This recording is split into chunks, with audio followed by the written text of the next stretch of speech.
Halo semuanya, perkenalkan nama saya Makrina Darmarista Lidiana Naben, NPM 41230088, kelas 4B, Prodi Manajemen Fakultas Ekonomi dan Bisnis Universitas Timur.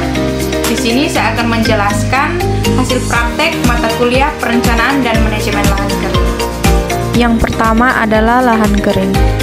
Lahan kering adalah jenis lahan pertanian yang tidak bergantung pada irigasi teknis, melainkan mengandalkan air hujan sebagai sumber utama air untuk pertumbuhan tanaman.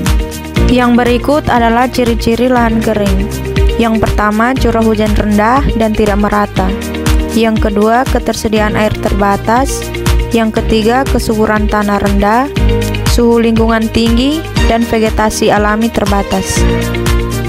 Selanjutnya, masalah yang ada pada lahan kering ditandai dengan kondisi tanah yang rusak, yaitu tanah kering dan kekurangan unsur hara.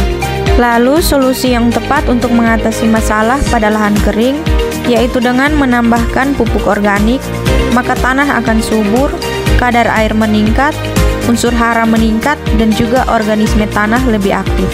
Yang kedua adalah biochar. Biochar adalah bahan kaya karbon yang dihasilkan melalui proses pirolisis, yaitu pembakaran pada suhu tinggi dengan sedikit atau tanpa oksigen. Yang berikut kita masuk pada pembuatan biochar sekam padi. Bahan yang digunakan adalah sekam padi sebagai bahan utama. Lalu alat yang dibutuhkan adalah corong berlubang atau kontiki seperti pada gambar. Selanjutnya kita masuk ke cara pembuatan. Letakkan corong secara vertikal atau tegak pada permukaan tanah yang datar. Lalu sekam ditumpuk mengelilingi corong secara membumbung atau semakin tinggi.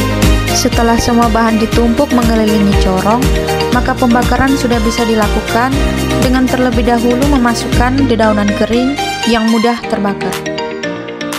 Setelah api menyala, pastikan agar tidak terjadi nyala api pada bagian luar corong atau pada tumpukan luar sekam, agar terjadi proses pembakaran sempurna, yaitu proses pembakaran yang hanya terjadi di dalam corong. Inilah hasil pembakaran sekam padi yang sempurna, yaitu warnanya hitam pekat, serta merata dan juga bentuknya masih terlihat seperti sekam, tetapi menjadi ringan dan rapuh. Yang kedua adalah pembuatan mikroorganisme lokal atau mol dari air beras. Mol merupakan produk yang dihasilkan dari proses fermentasi dari bahan tertentu yang diperbanyak dengan bahan alami yang mengandung karbohidrat, protein, mineral, serta vitamin. Alat yang dibutuhkan adalah wadah tertutup yaitu botol plastik air mineral, lalu bahan yang digunakan adalah air beras, gula pasir atau gula merah, atau juga bisa menggunakan air kelapa. Selanjutnya kita masuk ke cara pembuatannya. Isi air beras ke dalam botol plastik sebanyak 3/4 bagian botol.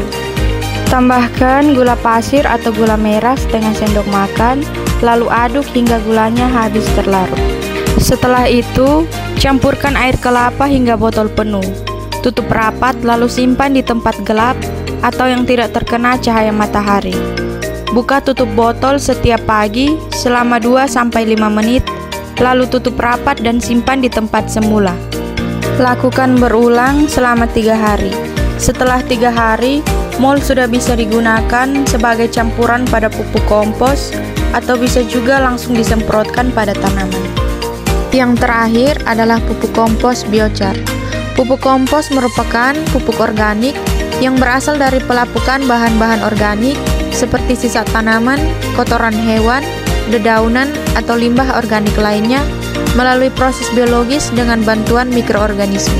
Bahan yang digunakan adalah biochar, hijauan, dedak padi, kotoran ternak, air biasa, air mol, dan gula.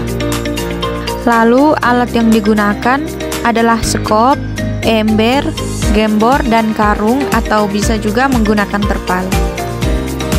Selanjutnya, kita masuk ke cara pembuatan.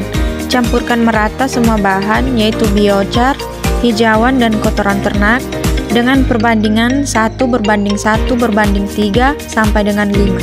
Campur mol dalam air 1 ember dengan perbandingan 1:1 dan tambahkan gula 1,5 kg. Ember yang berisi larutan air dan mol serta gula Disiramkan pada bahan kompos biochar sampai semua bahan tercampur merata. Bentuk bahan yang sudah tercampur menyerupai bedeng persegi 4 dengan tingginya tidak lebih dari 40 cm, lalu taburkan dadak padi di atasnya. Tutup rapat dengan karung atau terpal agar tidak langsung terpapar cahaya matahari. Upayakan agar karung tidak terbongkar kalau ada angin, jadi gunakan batu atau kayu untuk menindih karung penutup. Lakukan pembalikan setiap 1 minggu sekali, lalu tutup seperti semula. Pupuk akan terdekomposisi menjadi kompos bila bentuknya menyerupai tanah. Peran biochar dalam pupuk kompos ini yaitu menyerap dan mengikat air dan unsur hara menjadi tempat hidup mikroorganisme yang menguntungkan. Sekian video penjelasan hasil praktik mata kuliah Perencanaan dan Manajemen Lahan Kering. Semoga videonya bermanfaat untuk semua.